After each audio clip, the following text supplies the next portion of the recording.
You remember Albert Camus' myth of Sisyphus? Out of the Greek mythology, Camus wrote that thing about Sisyphus is condemned by the gods to take this big rock and roll it up to the top of a mountain, and only when he gets up there to have it fall back down, and he's got to go back and get it again and push it back up, and he has to do that forever. And so that is Camus' way of epitomizing the absurd life. Well, life like that has no intrinsic meaning, one might think, at first blush anyway. It is an absurd kind of existence. That whole question of absurdity has been raised by a lot of 20th century thinkers, playwrights, artists, and so on. You know Samuel Beckett's work? I guess the most famous one being Waiting for Godot, where the two characters are always waiting for this Godot character, who no doubt means God in some ways at least. Keep waiting, and well, he never comes. Nothing ever happens, which is generally the case in Beckett's plays. So much of the movies or the theater, the drama of the 20th century, the artwork and so on, is meant to portray this meaninglessness, this fundamental absurdity that it isn't going anyplace, doesn't make any sense. I suppose if we stop and think the kind of experiences that trigger this sense that there's no purpose, no meaning to life, would be, first of all, suffering. When we look at suffering, I stopped to see a woman the other day dying of cancer, and she's just weakening gradually, and she can hardly talk now, and it's, I'm looking at her there, she's lost her hair because of radiation, and you're seeing the human suffering there, and you're thinking, well, what does this all mean? That's what one of her daughters is wrestling with. Oh, how can this be? What does it all amount to when we see suffering like this? I suppose, too, when we talk about suffering and absurdity, we have to think of the monstrous evils of life also. The things that, for example, that happened in Cambodia, or the Gulag in Russia, or the political prisoners, or the Holocaust in Nazi Germany. I can never talk about that without recalling my own visit as a tourist to Dachau and being affected, I suppose, for the rest of my life by that experience. Just a totally overwhelming experience to me to see this cruelty of human beings to others, the whole business of genocide, of torturing, of wiping out all these people, 6 million. What does this mean? What can this be about? How can you put that? How can your mind wrap around that? I often say, when the things of the Holocaust come on television now, I really can't watch. The anniversary of Auschwitz and come on the news. I have to get up and walk out of the room. That is a sort of an ongoing thing for me, that my mind, it's irrational. It's totally irrational. We got enough suffering without figuring out we're going to kill 6 million more people. So that this is suffering at a monstrous level, raises again, is there any meaning in all this? Any purpose? Is it going any place? Or is it absurd? I suppose for some people what really raises that whole question is death. Death sets the boundary. We're doing okay, Is there anything beyond that? I would say this, that, on a self-contained basis, figuring death is the limit, and the death of this whole solar system or this earth of ours is some sort of outer boundary out here, beyond which we can't go. And if you look at within that whole time frame, within all that human history, and sort of add up the suffering, or in touch with the evil that's at work there, it just seems to me, if that's all of it, that I would certainly seem that the judgment of Camus and Sartre and those people that human life is absurd has a lot of weight. When you just add it all up, 2/3 of the world hungry right now, Oh, with all of the suffering we've had throughout human history, does that possibly have any meaning, any deeper purpose? If that outer limit is truly a boundary, the thing we call death, personal death, the death of the universe, indeed, I would say that it certainly at least raises the question, and many thinking people would come down the side saying, well, it's absurd. It makes no sense. There's no redeeming value in this. Nothing really comes out of it. So death as well sets it. Maybe another experience, less well analyzed, would be that of boredom. Well, I used the example of my homily Sunday of a woman. I mean, it's just sort of etched in my memory again of going in the nursing home and walking and talking to look at this woman. I find out she's been sitting there for 20 years looking out this window. Nobody comes to visit her. No, she doesn't have anybody, she says. 20 years, what kind of boredom is involved in that? What kind of lack of stimulation, deprivation, sensory deprivation, intellectual deprivation? And when you begin to analyze the question of boredom, time on our hands, twiddling our thumbs, sitting there waiting, waiting for Godot. Where is he? Coming or not? Boredom may well be another thing that produces this sense of absurdity in life. And then maybe there's also the experience of the responsibilities of life. Heavy responsibilities. People are depending on me. People need me. I got choices to make. I got a lot of options. I got heavy decisions to make. I get tired of making those decisions. Does it make any difference which way I go here? Whichever decision I make, it seems to run me into trouble of some sort. How can I possibly get out of that? What can I decide? Maybe again that sense of absurdity may well take over in that kind of situation. Jean Paul Sartre said that we humans are useless passions. That is, we have this drive to achieve everything, to experience everything, to have all love, all knowledge. Our drive really is to be God. And yet, we can't do that. Yet we're always limited, tied down, filled with nausea, as he said, having to deal with this kind of hard reality when we want to soar, when we're going to have everything. And so Sartre said that means that we are a useless passion. The passion is there, and yet it's so limited. Think of a man that, really senses this sharply. I mean, his dreams are about this other room, this other life, where you'd open that door, and you go in through that door, and then you're into a world where you're alive and with it, and in communion with, and in personal relationships. It's marvelous. And yet he experiences his life as tied down to this wife, to this family, to these responsibilities, and sort of constantly in a turmoil over that. One could easily, wrestle with that long enough and say something about the useless passion and the absurdity of life, of being pinned down, this great man, ready to break out, do all these wonderful things, and here he is tied down to this tiny bit of turf here, and this narrow family, and these heavy responsibilities.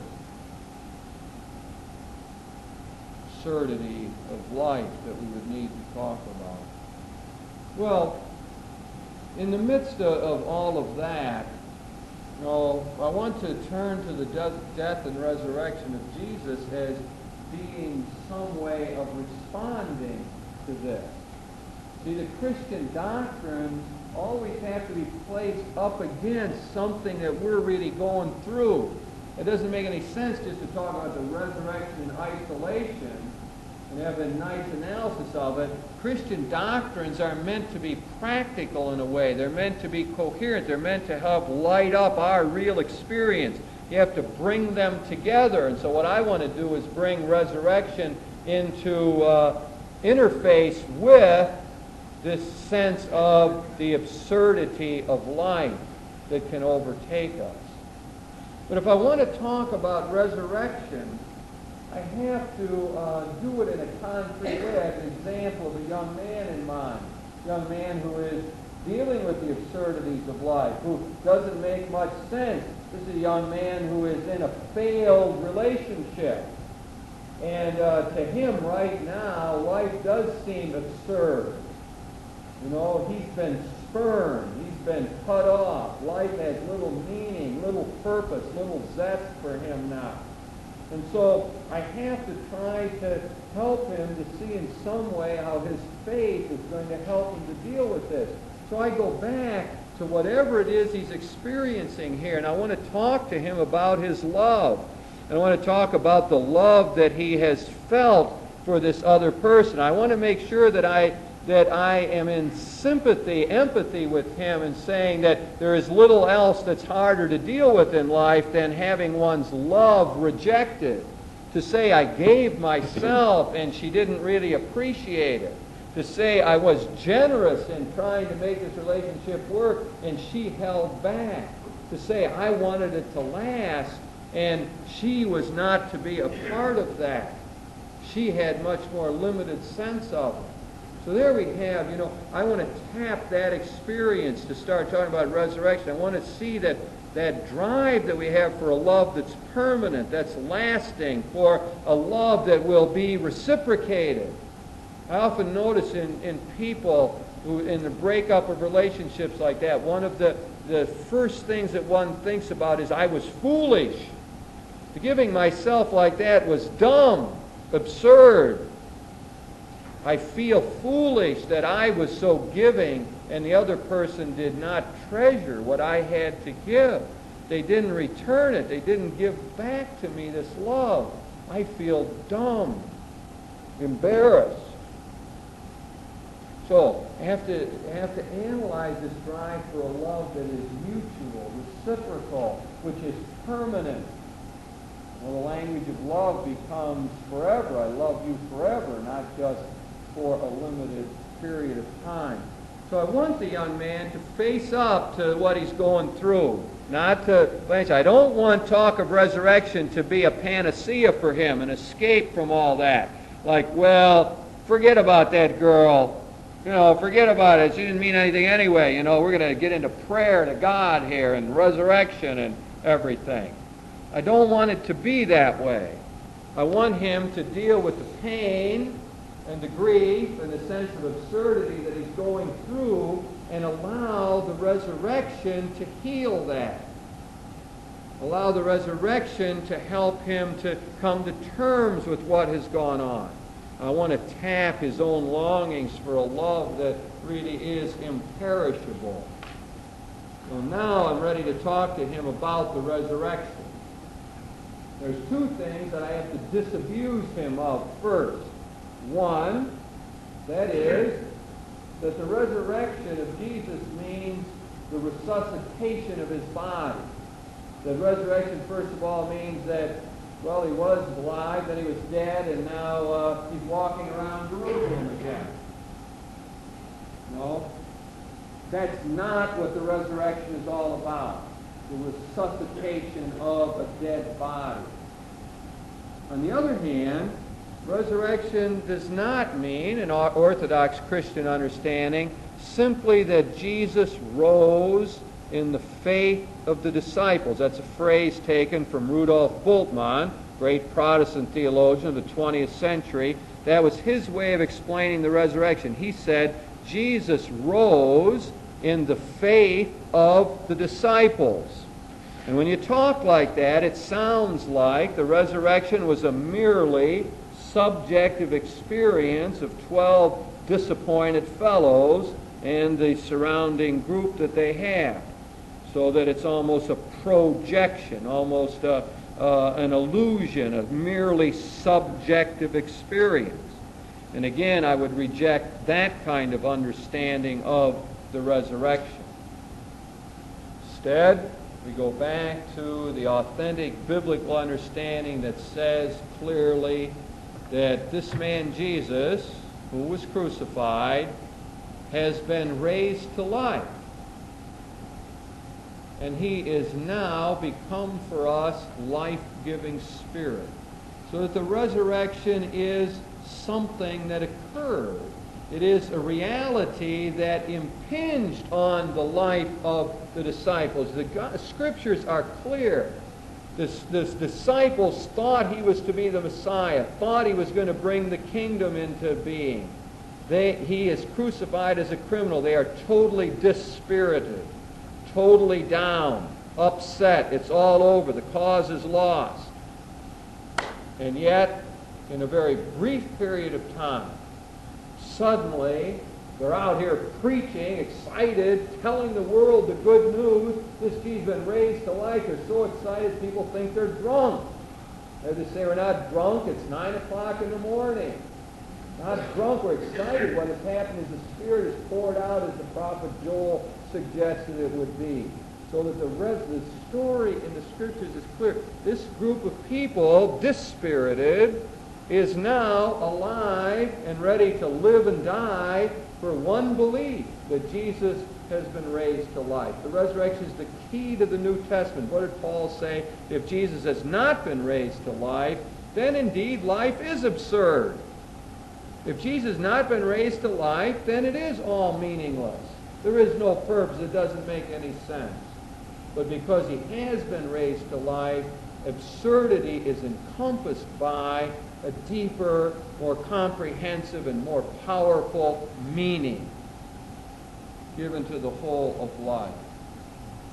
So that's something of what resurrection is all about.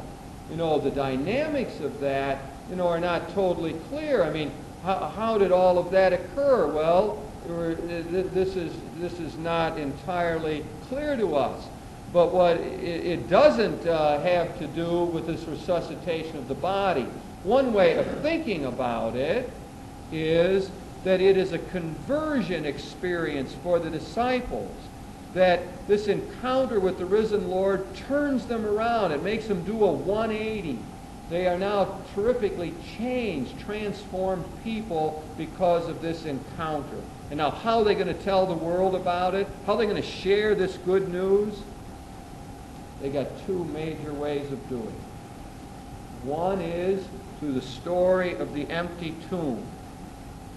All those things about coming to the tomb, looking in. He's not there. Angel says he's been raised to life. The empty tomb becomes one way that they have of telling these people that they have been converted, changed, that they are different. Second way that they chose in the first century to talk about the resurrection of Jesus was through what we call the appearance account. That is, these marvelous stories about how Jesus would come and appear and change the people. The most common one in Luke 24, the story on the road to Emmaus. The two guys are walking along. They're all upset. Jesus comes and joins them. He says, what's going on? They say, are you the only guy around who doesn't know what's happening? And then he proceeds to explain the Scriptures to them. They arrive at their hometown. He wants to go on. They say, stay, sits down, has some bread.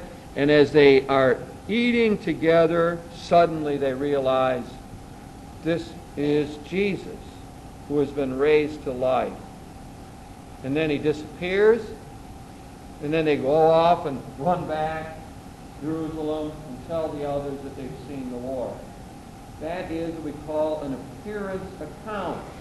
Sounds strangely like what we do in the Eucharist, doesn't it? Strangely like a liturgy of the Word and a liturgy of the Eucharist put together. And you recognize the Lord in the breaking of the bread. So what we have here is one of the ways that the disciples had of telling us that Jesus is alive and he's around and he'll touch us. And you can recognize him too when you go to Mass and you celebrate the Eucharist together. You'll see him in the breaking of the bread. Now let me try another way of saying what this resurrection is all about. It tells us important things about the great realities of life. It tells us something, first of all, about God. that God is trustworthy, that God is faithful, that God does what he says. God did not abandon Jesus into absurdity, but raised him up to a new life. It tells us that God can be trusted. That's one of the first most powerful messages that we find in the whole meaning of the resurrection. God is the faithful one. How do we know? Because he raised the man Jesus to life, and he will do the same for us. It tells us something about the cross. It tells us that the cross is not the last word in life, that death is not the end. It tells us that that is encompassed by some richer and more comprehensive kind of life. That the cross, it tells us that the cross is paradoxical, that it is death that brings life, that it is the emptying of oneself that allows a richer, fuller life to come in. It tells us about the cross in our own life, that the little crosses can be transformed. The sufferings of life can be a stepping stone towards a richer and better kind of existence. Resurrection tells us about love, that love is the most powerful force in the world, that love is more powerful than death, that there is a permanency to love, that there will be a final fulfillment for the drive for love that really lurks within our hearts, that love is stronger than all the demonic and evil forces in life. That's what we all long for. Long to think that we remain in communion with our loved ones who are deceased, that death can't break that bond. And what resurrection says is that we can believe that that's true, despite all appearances. Love is the great reality. Love does make the world go round. Love is the great creative force. Love is the thing that binds together. It's the most important kind of reality. And it tells us about Jesus. It tells us that Jesus was who he claimed to be. That he was not a liar, and he was not someone who suffered from delusions, but he was what he claimed to be, the final prophet, the absolute Savior. It tells us that the cause of Jesus was vindicated, that he would bring about the kingdom just as he intended to do, and was promised by the Father that he would do. It tells us that Jesus is alive yet, active in the world, not tied down to one little bit of space and time, but now he has power to touch all of us, that he is life-giving spirit, as Paul said. Yeah, it tells us about Jesus, that his cause was vindicated, that what he said was true, what he claimed was correct, and now he comes, gives that to all of us, shares it with us. It tells us about commitment. Resurrection says that indeed we must respond and witness to the truth that's embodied in this raising of Jesus. It tells us that resurrection is not a neutral event that you look over and say, oh, that's neat. Gee, some guy came back to life. How about that? No. Far out, man. I mean, it's not a neutral event that one takes an objective viewpoint about. Resurrection is about commitment. Resurrection is about what lights up life, what makes me tick, what gives meaning to my life. It says that if that's true, that everything's different. That nothing is like it looks like. It means that I have to live in a different way. I have to be one of those people who try to put on the mind of Christ and live out his values. Yeah, resurrection is about commitment, about witnessing to this, of trying to live it out in my daily life. So, I'm trying to say what resurrection means. See, it says something about God, that God is faithful. It says something about the power of love. It says something about Jesus. It says something about our own commitment. It says something about a whole way of life. Now, I suppose what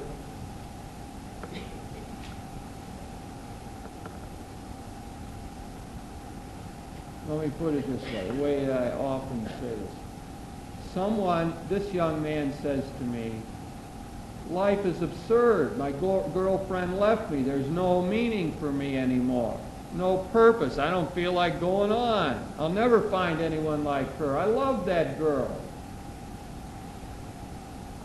Well, you could say, well, it's sort of short-sighted and so on. You can respond to that in a limited kind of way and say, well, there really are other women around, and maybe in a long life you may find somebody else, you could deal with it like that, and you probably need to deal with it like that. But the root question that's gnawing at his guts is really, maybe this is how it always is. Maybe some people will always disappoint you. Maybe people will never measure up to what you want. Maybe I'll never find anyone who will be as strong a lover as I am. And maybe he's right. I have to grant him that. I can't answer his question in a simplified kind of way. Oh yeah, you'll find it. Maybe he won't. In fact, I know he won't find that perfect respondent. And so I have to deal with his problem of absurdity at this other kind of level. I have to show him in some way that his faith, centered on the resurrection, means there's an ultimate meaning in life. There's an ultimate purpose. What it suggests to us is this cosmos of ours is going someplace. That boundary of death and that boundary of the death of the universe is transcended, that there is something beyond. There is beyond that what we call the mystery. There is the fulfillment beyond it. There is the satisfaction. Jesus is life-giving spirit. Jesus went before us to prepare a place for us where indeed those longings of the heart will be satisfied. So if I'm honest with the young man, I can't give him superficial answers, easy answers, cheap grace. The answer lies only in faith. Faith in the resurrection of Jesus Christ that gives meaning to life. That says there's a purpose that transcends what we ordinarily observe. That these seeds of the final victory are planted and they will finally one day flower. That's the kind of message I have to give to him. I have to find the right language for that. Well, I'm going to suggest at this point that we do our one-to-one discussion, and then I'm going to have some time for questions and comments, and we'll see how long it goes. But let's just take a couple minutes. I invite you to try to say to the person next to you, out of all the things I said, which one thing would have grabbed you the most? What one thing might you latch on to or carry with you that seems as though it could bear on this question of search for meaning? Let's take a couple minutes to do that.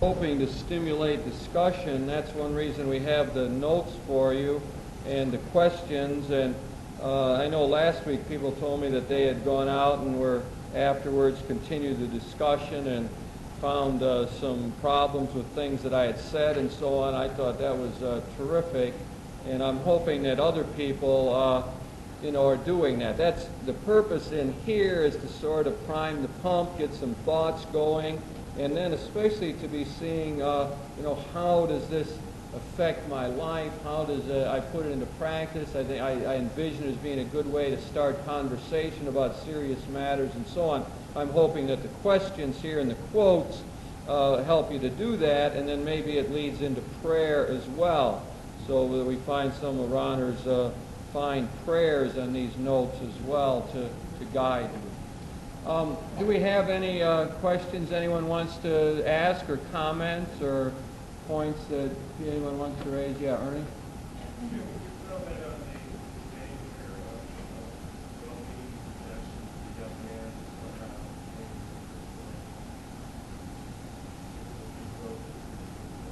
Yeah. Well, my first comment about all of any such talk is that if it is glib, it will be destructive. Pain is pain, suffering is suffering. It's not a great desired thing. It's heavy, it's hard. We're not looking for that. You can be so facile and glib about that, and I really distrust that. I think the important thing in personal interaction is that we're with people in their pain, that they know we empathize with them, that we know our limitations, that they feel it from the inside and we're looking at it from the outside, no matter how empathetic you are. I think we have to portray that, and we can't give easy answers to this kind of question. The suggestion that somehow, or the notion that pain is redemptive, or that suffering somehow brings insight, seems to me always a post factum kind of thing. It happens after the fact. You don't want to say that, in the midst of it. You might alert people to it, but I would be very leery of that. But the mysterious fact of life is that often in retrospect, when we look back on the painful experiences, they did prove to be growth producing. And all I can say at that point is, thank you, Lord, for getting us through that, or thank you for that insight. To me, it's a very mysterious kind of business. But I think if all of us look at our lives, it is often those kinds of negative experiences that have proven to be growth producing for us, that we've had to overcome. As Descartes said, the great victories in life are the ones over self. And I think that that's true. But I would be very leery of saying that in the midst of pain and anguish and suffering and sense of absurdity. I think there's probably more subtle ways of alerting people to that. And I often, find people learning partial messages, gaining partial insights as they go through such a thing. And I would like to build on those. And if you see that happening, that I would try to point it out. Geez, that's quite amazing. It seems like you see that more clearly. And maybe that's something you wouldn't have seen. And maybe that alerts you to try to transform the situation. So I consider it to be a subtle matter, whether you're dealing with a friend or a counseling situation or whatever. I think it's true. We do learn. I don't know. You can't say the same for monstrous evil. I'm not talking about that. With the worst kinds of human suffering, I'd really be loath to say that. But it's just quite remarkable how suffering can be transformed, how people can rise above it, and how they can learn from it, how they can be effective human beings despite it. That's the mysterious workings of the Spirit, I think. Gratitude is proper, yeah.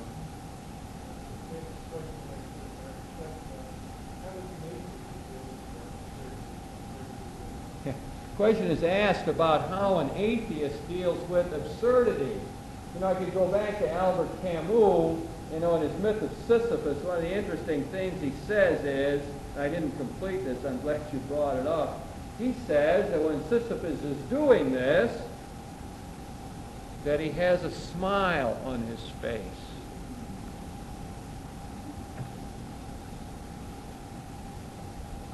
In other words, Camus' contention is, in his own philosophy, that you find here an atheistic mastering of the faith.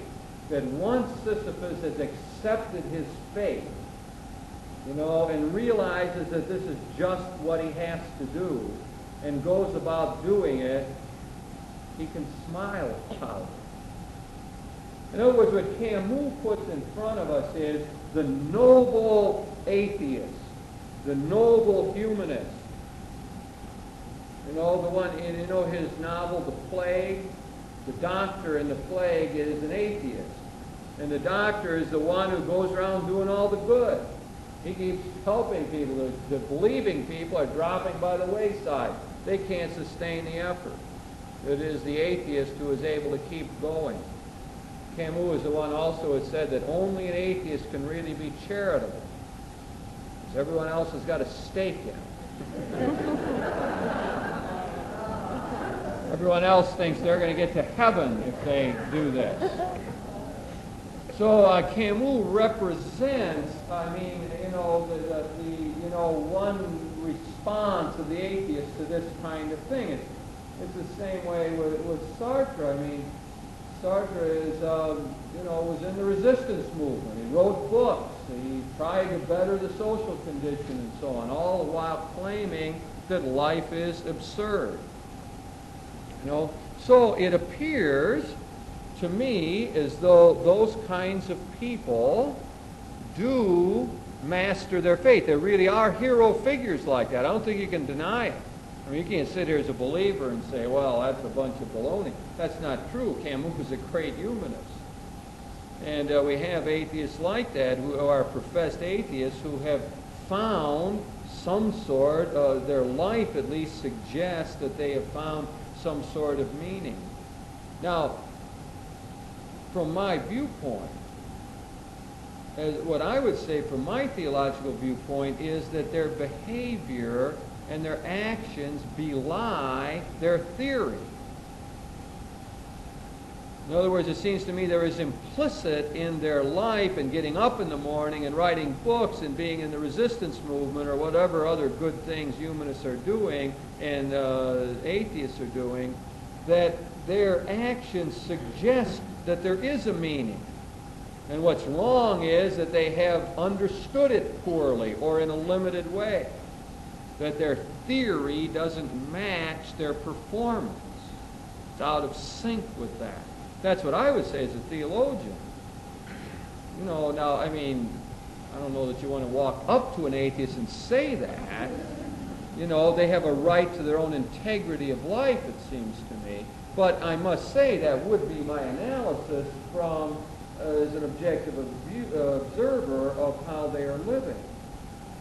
As my mentor Rahner said, you cannot make the empirical claim that believers die better than atheists. Well, you cannot make that claim. One will find many people who say they don't believe dying with nobility. And dying with a sort of surrendering attitude.